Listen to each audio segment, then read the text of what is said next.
Hello, everyone.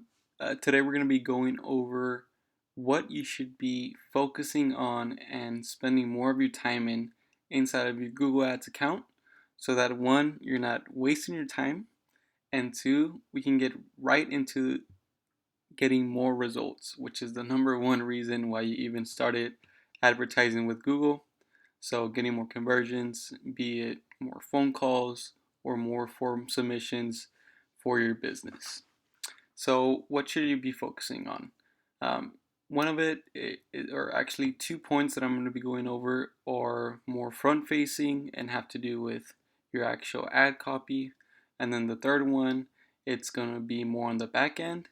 And I'm also going to include a formula that is very helpful in terms of determining how much should you be investing to be successful in Google Ads. So stick around for that formula. But first off, let's see this example here that I have here ready for you all. So I search for lawn mowing service near me. So for this example, we're gonna ignore the Google guaranteed ads just because they're fairly automated by Google, and we're gonna be focusing on Google search ads here.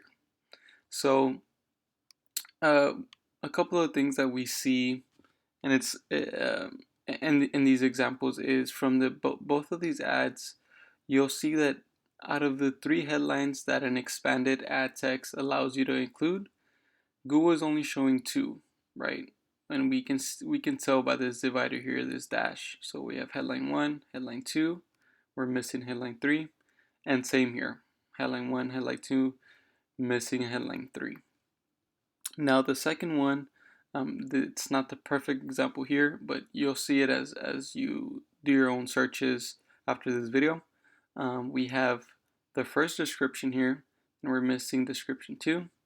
And here we do have both descriptions, but I can tell that it's mainly because of all these keywords that actually match my search term, right? Um, but most of the time, you'll see that Google, especially on mobile searches, you'll see that Google focuses on headline 1, headline 2, and your description 1. So the first thing here is, the first thing to get out of this video is to put all your efforts into headline 1, headline 2, and description 1. So what I mean by that is, let's go actually into the Google Ads platform. So this is just a test account. It's empty all throughout. And on the left menu here, we're going to go to Ads and Extensions and click on Ads. Now we're going to create an ad, a text ad. I'm just going to create the ad group that it came with. Now here, this is where you build an ad. And funny enough, you'll see here where it displays. It actually only displays headline 1, headline 2, and description 1. So exactly what I'm talking about. But here, if you never built an ad before, this is where you find your URL. So this is where the person searching is going to land after clicking your ad. Then you have headline 1, headline 2. Headline 3 shows very little percentage of the times. So you wouldn't want to put anything important here just because it might be missed. So something you can put here is just, your brand, or a direct call to action. So click to set up appointment or something like that. Just because it's already inferred that by clicking on an ad, you're going to do that, in my opinion. So I would say that's not super important, and it could be done in headline 3. Now, display path 1 and 2, that's also something you want to take advantage on and spend a little time here.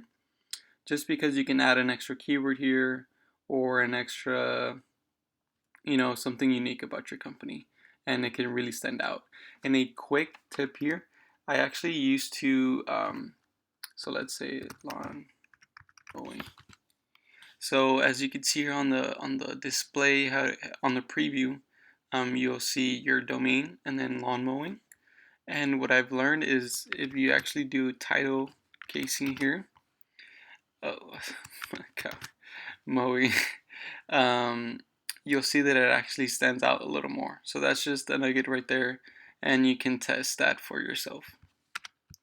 The second thing is focus on your description. One, make sure it includes the keywords that you're targeting, just because, as we saw in the example, Google bolds them and it's more obvious and calls the user's attention.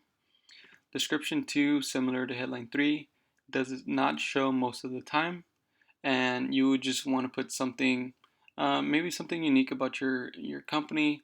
It doesn't have to be specific into this keyword or this search, but just something that if it shows up, fine. If not, it's also fine. So number one point here, you want to focus on headline 1, headline 2, add paths if possible, and description 1.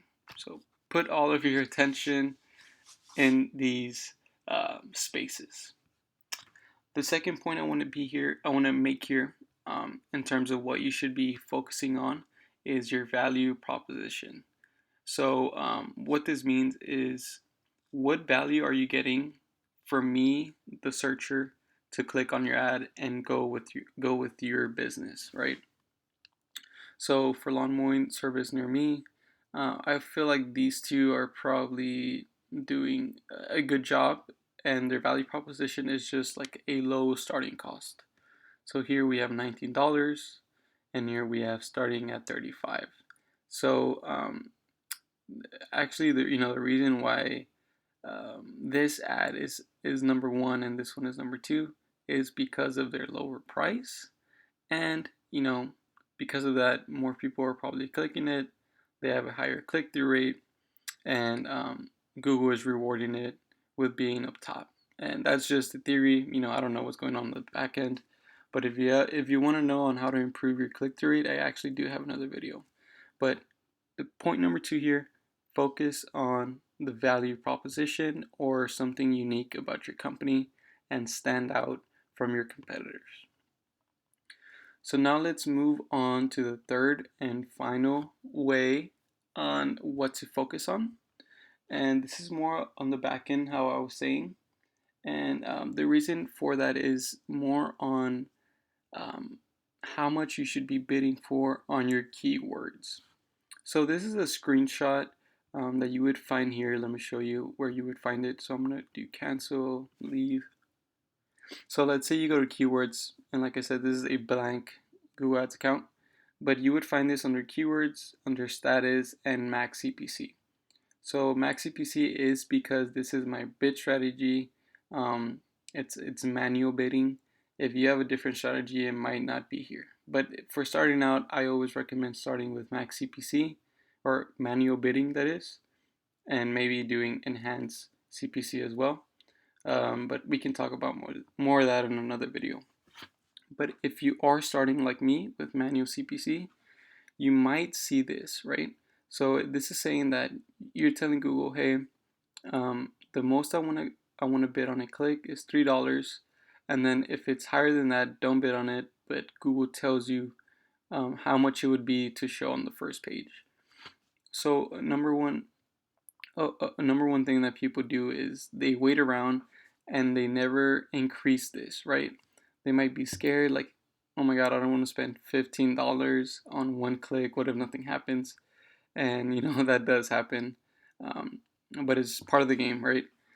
So number one thing that you're doing to waste your time is waiting to get a click like this. So what I would have you do instead is focus your time on this formula here and find out what your max CPC should be. And right before we get into this formula, I just want to do a quick disclaimer. If you're looking into increasing your bid, from $3 to something like $15, make sure it's an exact match keyword, or it's a money keyword, something that it's high intent and they're more likely to go and give you business. You don't want to do this for a broad modifier or a phrase match, just because someone can search something irrelevant and still click on your ad and cost you $15 for nothing. So my recommendation, do this if it's an exact match keyword. But back to the formula. In order to find your max CPC, you want first determine your profit per sale or per patient, per customer, whatever you, is in line with your company. You want to multiply that by uh, sort of, the one minus your profit margin. So if you want to make, if you're, you're investing on ads and you want to say this is 60%, so you want to keep 60% of this profit. And in other words, you're willing to invest 40% of this profit into Google. And this is what you would put here. And then lastly, which is very important, is your website conversion rate. So you may not have this, you may have it if you already have data, but in this example, I just went with 2%. So your max CPC would equal your profit per sale, 1 minus your desired profit margin, times your conversion rate. So again, $600 times 0.4 or 40% times 0.02 or 2%. So in this case, your max CPC would be $4.80. You should not bid on something higher than this. And what this is saying is, if you have 50 clicks at $4.80, you would spend $240 to make a sale, and you would still profit $360 off that sale. Now, you probably already in your head are working with this formula, and things to know here is, if you have a returning customers for this sale, meaning you have a higher lifetime value than $600, then you can wiggle around with this formula. You can add a higher profit. You can lower your profit margin if you know it's a returning customer, and also if you know you can get a higher conversion rate, increase that to 5%, whatever the case may be, and you'll see that this CPC will either start increasing or decreasing. So that should get you in the right path in terms of, say you got a number here of 30, then these would be a no-brainer, right? 19, 14, if it's an exact match keyword and it's very relevant. So keep those in mind. So I think that sums it up for this video. You want to focus your time on, quick overview, focus your time on headline 1, headline 2, paths, description 1. You also want an unbeatable value prop to get all those clicks over your competitor. And lastly, don't be afraid to bid on expensive money keywords if the formula makes sense. And then last two things I wanted to quickly give you here before I end the video is make sure you work on your landing page to increase your conversion rate. I can make a video on that if you are curious to know how you can do that. And do your proper following up. I'm not going to tell you how to run your business, but that's just good practice if you are investing money into Google Ads. And lastly, what you can do is set up a remarketing display campaign inside of Google. So someone is finding you through search, they click on your landing page, they don't convert, maybe they just got busy, whatever the case may be, they leave, they don't convert. Capture them with remarketing, because this is a much lower CPC, and you never know, someone may be browsing again, seeing your ad on display, clicking it, and making that conversion. So those are the two final things: work on your landing page and remarketing display. Please give this video a thumbs up and comment below if you want a video over landing page, over remarketing with display, anything that you want to learn. Let me know. Thank you, and see you in the next one.